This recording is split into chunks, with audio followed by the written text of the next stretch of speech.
Olá, amigos do Notícias Agrícolas. Vocês que nos acompanham sabem que nesse horário temos aí aquela análise importante para o mercado do boi. E hoje a gente vai fazer um pouquinho diferente. Afinal de contas, você que está acompanhando Notícias Agrícolas está vendo que dois fundamentos aí têm ajudado, no mínimo, na manutenção dos atuais patamares de preços da arroba. Primeiro, a exportação. Segundo, a oferta, que ainda segue compassada e, enfim, gera um equilíbrio aí com a demanda, principalmente a demanda interna que está patinando.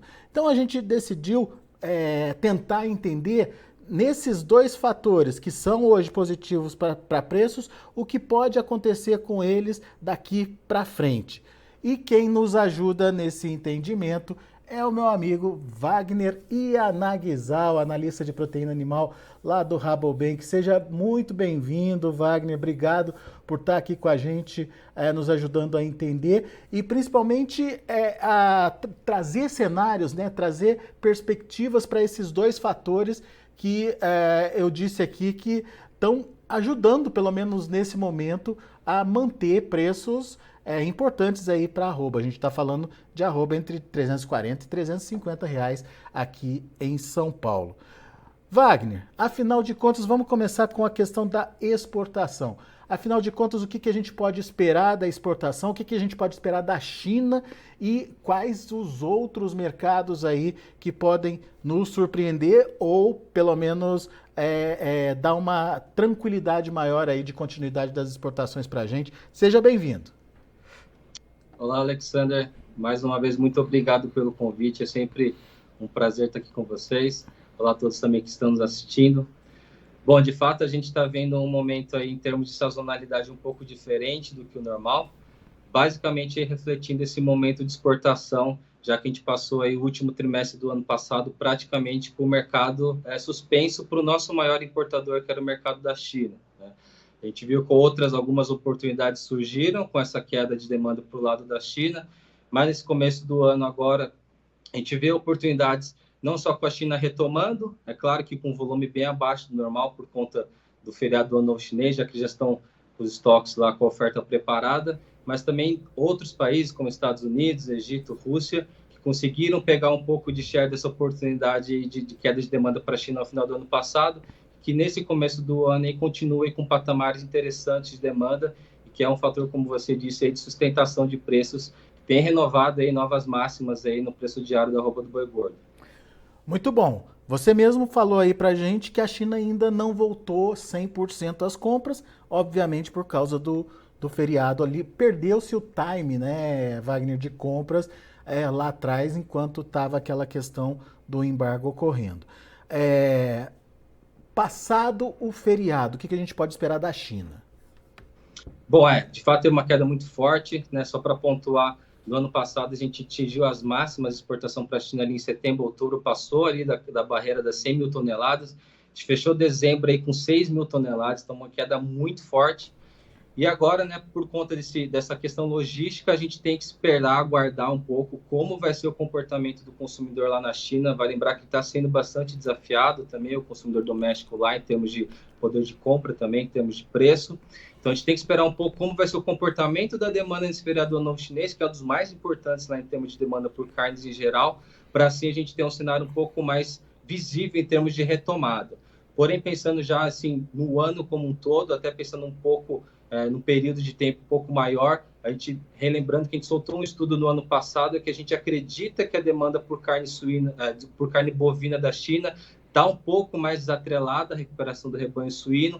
Então a gente espera que a demanda da China por carne bovina deva ser crescente até 2025, algo em torno de 800 mil toneladas, né, no acumulado desse período. O Brasil, sendo o maior mercado exportador, deve continuar tendo oportunidades aí. Temos que esperar, né, nesse curto prazo o comportamento lá da demanda no feriado, mas a gente acredita que a demanda deve ser crescente aí, pensando mais até o final do ano. Só para a gente fazer essa comparação, 2025, 800 mil toneladas. Hoje a gente fala de que tamanho de compra dos chineses aí?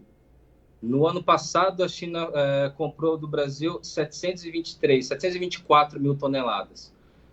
Então, um pouco maior nesse acumulado aí de 2022 até 2025, a gente espera um incremento aí de 800 mil toneladas nesse período de demanda por parte da China. De incremento além das 700 mais 800, é isso ou não? Demanda total, tá, Alexandre? Não é Tá demanda bom. só do Brasil. A demanda Entendi. da China total por carne bovina nesse período, até 2025, nesse acumulado de 22 a 25, deve crescer num acumulado de 800 mil toneladas. Mas não só demanda para o Brasil, mas demanda total da China por carne Entendi. bovina. Entendi. Ou seja, oportunidade. É, mas até que ponto a influência do crescimento da oferta de suínos por lá, ou de carne suína por lá, pode interferir nessa expectativa, Wagner?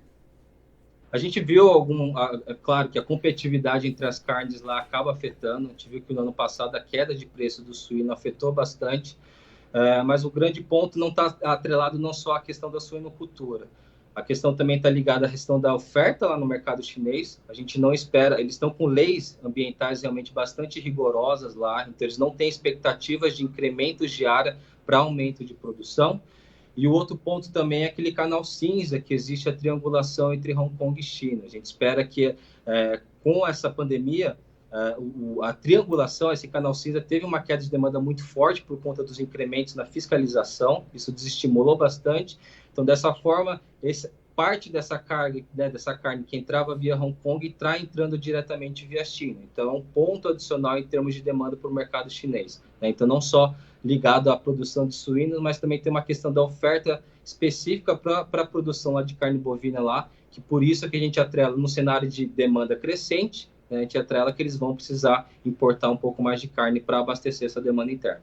E talvez até o próprio gosto, né, do Perfeito, consumidor perfeito. chinês, Esse é né, Wagner? um ponto muito importante nesse momento de pandemia, o chinês ficando mais em casa. Uma das principais mudanças no hábito de consumo, quando a gente fala de proteína animal, é esse hábito, esse gosto, né, que uma parcela do chinês pegou de consumir carne bovina em casa, né? E o Brasil entra diretamente nessa oportunidade, nesse ponto, porque é basicamente o tipo de carne, né, que o Brasil está exportando para a China hoje, né? Uma carne de músculo, uma carne dianteira, uma carne mais barata, que está pegando o gosto do chinês, principalmente dentro do lar.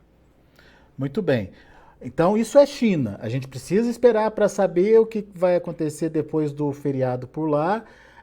Tecnicamente, ou se acompanhar a história, existe uma retomada importante, um incremento que vai acontecendo ao longo do ano até o último trimestre, quando daí é o ápice, daí é o maior momento aí de compra dos chineses, justamente para se preparar para o feriado de fevereiro, que é o feriado de ano novo deles, né? Perfeito, do novo chinês. Sazonalmente, a demanda chinesa por carne bovina ela é maior no segundo semestre, né? Tem a Golden Week em outubro e tem esse feriado agora em fevereiro do ano novo. Então, realmente são um dos feriados mais importantes aí em termos de demanda. Então, a gente tem um incremento sazonal no segundo semestre para o lado da China. E se a expectativa é de continuidade da demanda, a gente fica tranquilo com China. Agora, você falou uma coisa que me preocupou. Estados Unidos, Rússia talvez não, mas Egito, eles aumentaram as suas compras, aproveitando um buraco deixado aí pela China. E se a China voltar 100% aí as compras, a gente pode perder esses mercados ou pode reduzir a demanda desses mercados, Wagner? A gente vê que, só para trazendo alguns números, né, com essa suspensão das exportações para a China no último trimestre do ano passado, os exportadores aqui começaram a buscar novos destinos, né, para tentar redirecionar essa carga, essa carne que em tese iria para a China, e os Estados Unidos, sem dúvida, tem sido um dos maiores destaques aí em termos de demanda. Só para se ter uma ideia, em janeiro do ano passado, foi exportado para os Estados Unidos 2,7 mil toneladas. Em dezembro, a gente atingiu o patamar de 30 mil toneladas, né? Um incremento na casa dos 1000%, um incremento realmente muito forte. Egito, a mesma coisa. O Egito, que até 2020 era o nosso terceiro maior importador, tem reduzido bastante a demanda. Parte disso por conta de perda de competitividade com a China, que está ofertando preços maiores aqui para os exportadores. Egito, no ano passado, em janeiro, 4,4 mil toneladas, em dezembro fechou com 18 mil toneladas. Então, a gente vê incrementos também de oportunidades. E aqui na América do Sul, eu destaque para o Chile, que nesse mesmo período, em janeiro, importou do Brasil 5 mil toneladas de carne bovina, fechou o ano em dezembro com 12 mil toneladas. Então, mais do que dobrou, né, o volume mensal exportado, basicamente justificando, então, essa queda de demanda por parte da China. Com a retomada da China, a gente vê como uma oportunidade, né, essa questão da retomada, basicamente porque pode estimular a competitividade, né, e melhorar até mais os preços aqui de exportação do Brasil, vide já o que aconteceu com o Egito no ano passado e retrasado. Né? E a China realmente consegue estimular melhora de preços aí, né, Wagner, no mercado Sem dúvida. internacional. Esse momento agora, né, parte dessas altas que a gente está vendo agora, não só responde pela retomada da China, mas também por conta dos requisitos, né, de idade mínima dos 30 meses. Então, é um fator aí adicional em termos de oferta aí que já está, nesses últimos 2 anos, reduzido. Então, acaba trazendo até um suporte maior em termos de preço aqui por conta desse incremento de demanda. E é mais fácil produzir esse boi com perfil China dentro de um ambiente controlado, como é o confinamento, do que a pasto, né? Sem dúvida, né? E o momento que aconteceu no ano passado, que foi inédito em algumas regiões, num período de desconfinamento, realmente trouxe impactos aí em termos de capacidade de oferta, principalmente pensando nesse mercado da China, que, né, tem uma exigência de 30 meses e acabam forçando a intensificação dessa produção para conseguir atingir essa idade mínima de abate. Né? Bom, Wagner, só para a gente encerrar então esse tema de exportação, no ano passado a gente encerrou com volume exportado menor, uma queda aí em torno de 8%, mas com um faturamento maior, algo em torno aí de 9%. O que esperar para esse ano? Quais são as perspectivas, as projeções do Rabobank para esse ano? Bom, como você disse, a queda forte no volume realmente de 8% trouxe, né, as exportações aos patamares de 2019, ali, quando exportou na casa de 1,8 milhões de toneladas. Ponto positivo é que a gente conseguiu, mesmo com essa queda em volume, aumentar o faturamento. Né? Então, foi um aumento recorde em termos de exportação. Para esse ano aí, por conta dessa queda, mais um ano de queda de produção, né? Mais um ano em 2021 deve ser um ano de incremento também no inventário do rebanho bovino. A gente está esperando para esse ano aí um cenário de recuperação bem singelo, mas acho que quebrando um pouco esses 2 anos aí de queda forte na produção. Espera um aumento e uma recuperação algo de 1 a 2%, né? Balizado não só pelos incrementos aí da exportação, as oportunidades que a gente está vendo de exportação, mas também de um cenário aí de leve recuperação em termos de mercado doméstico, a gente pode ver, principalmente no segundo semestre. É uma expectativa nossa. Então, em exportação, a gente espera um aumento aí na casa dos 4 a 5%, né? Muito em tese de recuperação dessa queda de 8% que ocorreu no ano passado. De produção, aí uma leve aumento aí de recuperação de 1 a 2% depois desses últimos 2 anos de queda muito forte, né? De produção de carne ou de animais? De carne, De carne. de volume, isso. De carne. Peso. Muito bom. Bom, para isso precisa ter boi. Para que esse cenário aconteça, precisa ter boi. E daí a gente dá o gancho para nosso segundo tema, que é oferta e o que esperar da oferta de animais para esse ano. Afinal de contas, tem quem fale que o ciclo pecuário está virando, tem quem defenda que pode demorar mais um pouco. Como é que vocês aí no Rabobank estão vendo esse ano aí em relação à oferta de animais, Wagner? Bom, quando a gente olha os dados de abate, né, dos últimos anos, a gente tem até o terceiro trimestre do ano passado, os dados mais recentes, a gente viu que a mínima de participação das fêmeas, né, nos abates, ela se deu em outubro de 2020, bateu aí 29% da participação. Depois desse período, os patamares têm aumentado, né? Lógico que tem tido respeitado as sazonalidades, principalmente no segundo semestre, quando a gente vê o aumento de confinamento, né, os machos acabam ganhando um pouco mais de espaço. Mas, em tese, a gente pode falar que se esse cenário de participação de fêmeas continuar nessa crescente, a gente pode considerar que esse ciclo pecuário pode ter invertido já, né? Essa inversão do ciclo pecuário não é um momento, não é uma coisa que você consegue, se depende de um período de confirmação, você não consegue, né, cravar isso logo nessa virada, quando atinge a menor patamar. Eu concordo que a questão da demanda ela pode prolongar um pouco até mais essa questão da inversão do ciclo, mas em tese, em números, né, a gente já atingiu essa mínima pelo menos nesses últimos 12, 15, 18 meses, né, nesse último 1 ano e meio. Então a gente tem que ficar atento de como vai ser o comportamento dos próximos meses. Porém, esse período de retenção, né, de fêmea nesses últimos 2 anos, a gente acredita que para o segundo semestre desse ano a gente possa ver já alguns incrementos de oferta, principalmente por conta das categorias mais jovens que vão chegar e aptas a entrar num sistema mais intensivo de produção. Então, o segundo semestre desse ano, pode ser até o primeiro de 2023, a gente acredita que sim, incrementos de oferta aí devem impactar aí as questões dos preços, tirando um pouco o peso não só da demanda, mas também para o lado da oferta na precificação do boi gordo. Fêmea jovem pode entrar aí na cota chinesa? Pode, se até 30 meses as fêmeas estão entrando também. É animal, independente de ser macho ou fêmea. Exato. Muito bem. Bom, só para arredondar aqui, Wagner, 29%, participação de fêmeas em outubro de 2020, fundo do poço. Hoje em dia, ou qual é o último percentual de participação que você tem aí? A gente atingiu a máxima, foi em abril do ano passado, bateu 38,8%. No segundo semestre, os dados do terceiro trimestre deu um pouco, caiu um pouco mais na casa dos 30%, né, basicamente por conta dos incrementos de confinamento. Mas a mínima aí que a gente viu nesse período, desses últimos 2 anos, pelo menos, foi ali em outubro de 2020, né, 29%. Uhum. E o histórico é o quê? O comum, o normal? Histórico em termos de tempo, de ciclo? De participação de fêmeas no abate aí. A gente teve uma média, se a gente for ver aqui, deixa eu só pegar esse dado, foi na casa dos 39%, Alexander. Eu vou ter esse dado de cabeça agora, peço desculpa. Não tem problema. A gente fica um pouco mais próximo dos 39% e dos 40%. 40% de fêmeas na aí média histórica. Participando aí dos abates. Isso. Ok, então a gente tem aí uma busca de uma retomada aí, ou pelo menos uma indicação de que as fêmeas estão indo para o gancho de novo. Alguns perfis, eu acredito que alguns perfis de produção, principalmente aqueles que não trabalham muito com escala e mais com o mercado doméstico, que devem estar com um fluxo de caixa um pouco mais apertado, já vê uns incrementos de aumento de intenção aí de descartar essas fêmeas como uma forma de custos, né? Principalmente nesse momento que o mercado doméstico, né, realmente está sendo bastante pressionado.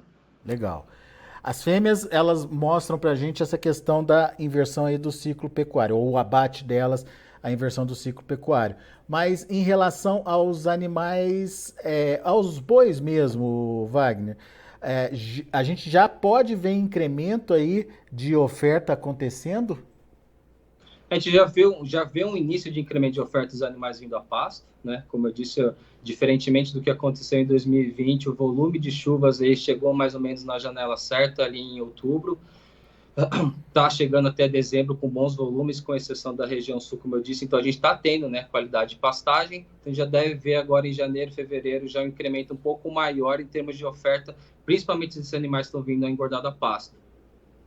Tá, mas a ponto de pressionar a cotação ou ainda não? Não, ainda não. Até porque a gente viu que nessas últimas semanas teve uma redução em termos de demanda, de apetite por lados frigoríficos, né, tentando reduzir um pouco a escala de abate, basicamente porque o nosso mercado doméstico, que é o maior demandador, a gente está num período agora realmente de pressão negativa em termos de demanda. É uma coisa tão sazonal, mas deixa o mercado, principalmente a indústria, cautelosa, porque não é um momento tão confortável para alongamento de escala. Mesmo com esses incrementos de exportação, vai lembrar que é o mercado doméstico que é o nosso maior demandador, né, em termos de total de produção. Então, nesse momento, a gente vê preços sustentados aí, mesmo com essa escala um pouco mais curta, mas não vê um incremento de oferta muito forte a ponto de ultrapassar a demanda e pressionar preços, pelo menos nesse momento agora. Mas você citou essa presença da oferta no primeiro trimestre. Ao longo do ano, ela tende a aumentar? A gente espera que sim. Sazonalmente, o primeiro trimestre do ano é o menor, né, em termos de demanda, em termos de produção e de abate também, cabeça em peso.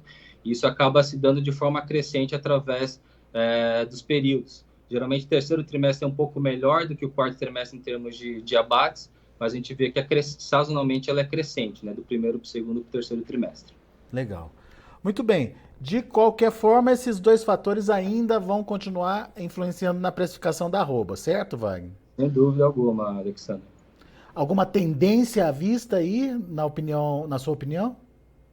Muito difícil, né, Né? falar de preços ainda. A gente tem um segundo semestre que eu acredito que vai ser tão desafiador quanto esse primeiro trimestre. Se a gente for avaliar o preço aí para o ano inteiro, eu acredito que a gente deva ficar ali em torno dos R$ 300, média ano, né? Média ano. Então, mas acredito que patamares de preço um pouco menores do que a gente viu no ano passado, né? Principalmente considerando que o mercado consumidor tem sido bastante testado, né?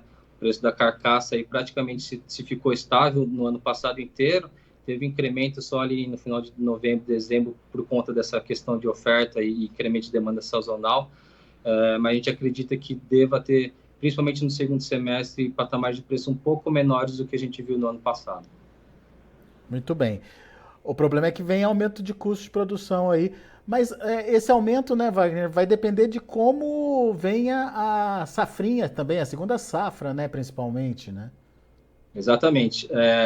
De acordo com a minha colega Marcela, que analisa esse mercado, para esses primeiros meses desse ano, esse primeiro semestre, é difícil a gente ver alguma mudança, né? Porque a Uhum. questão climática realmente tem impactado bastante no preço dos grãos, mas uma expectativa um pouco mais positiva em termos de oferta, pensando aí no segundo semestre, principalmente com a colheita aí da safrinha no final do primeiro semestre, que representa aí 70-75% da produção total de milho. Então, esse incremento de oferta aí deve trazer um cenário mais positivo também em termos de custo de produção, principalmente para os confinamentos, que é esse momento aí importante, né?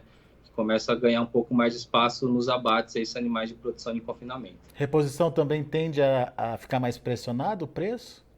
Acredito que sim, seguindo os patamares, seguindo, né, a correlação do preço do boi gordo, principalmente no segundo semestre, a gente acredita que deve ter um arrefecimento assim, com relação ao ano passado, né, principalmente com relação às máximas. Boa. Diminuição de custo, diminuição do preço pago, mas no final das contas, uma margem ainda positiva, Wagner? Acredito que sim. Vale lembrar, né, que o ano 2020 e 2021, em termos de margem, realmente foram muito positivos, né, com relação ao comparativo da média histórica, né, como um todo. Esse ano deve continuar trazendo oportunidades, principalmente para as exportações, mas acredito que deva ter patamares aí de margens aí um pouco menor do que foi no ano passado. É, né? Tá? É. Muito bom. Wagner Yanagisawa, meu amigo, obrigado, viu, mais uma vez por estar aqui com a gente e por trazer cenários importantes aí que podem ajudar o produtor no planejamento da sua estratégia de produção aí. Muito obrigado, volte sempre, meu amigo. Muito obrigado, Alexandre, mais uma vez pelo convite. Obrigado a todos pela atenção e até uma próxima. Até uma próxima. Tá aí, Wagner Yanagisawa Rabobank aqui com a gente, analisando principalmente os dois fatores que têm dado sustentação aí para os preços da arroba nesse momento. A questão da exportação e a questão da oferta de animais. A exportação, porque desde a retomada da China a gente viu um aumento aí do volume de carne brasileira indo para o mercado internacional, inclusive China, mas também contando com o incremento de outros países, como bem colocou o Wagner, Estados Unidos, Egito, Chile. Ele trouxe até os números bastante importantes aí de diferenciação de consumo. Estados Unidos começava janeiro do ano passado com importação, comprando da gente 2.700 toneladas, encerrou o ano, dezembro, com 30 mil toneladas. O Egito também começou janeiro com 4 mil toneladas de compra, um pouquinho mais que isso, encerrou o ano comprando 18 mil.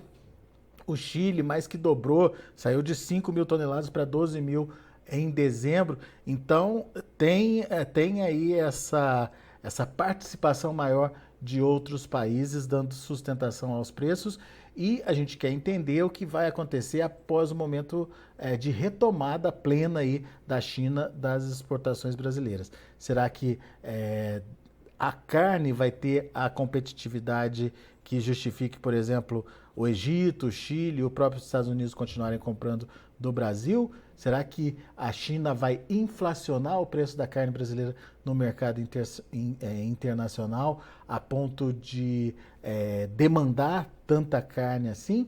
A gente precisa saber, principalmente depois que acontecer esse feriado, a gente vai entender esse ritmo chinês e principalmente como isso vai poder trazer aí incrementos para as cotações. Por enquanto a gente tem a seguinte expectativa e a gente olha o mercado futuro para entender quais são essas expectativas. O mercado futuro não está muito animado não. Janeiro 341,40 sem alteração, fevereiro 341,20, caindo 0,38%, março 336,60, queda de 0,33%, abril R$333 por arroba, queda de 0,3%.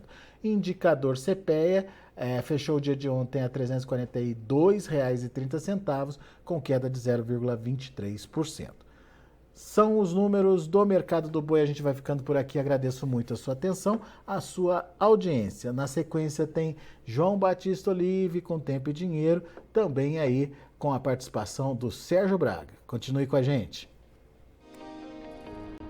Se inscreva em nossas mídias sociais, no Facebook Notícias Agrícolas, no Instagram @Notícias Agrícolas e no nosso Twitter @Notiagre. E para não perder nenhum vídeo, não se esqueça de nos acompanhar no YouTube e na Twitch, Notícias Agrícolas Oficial.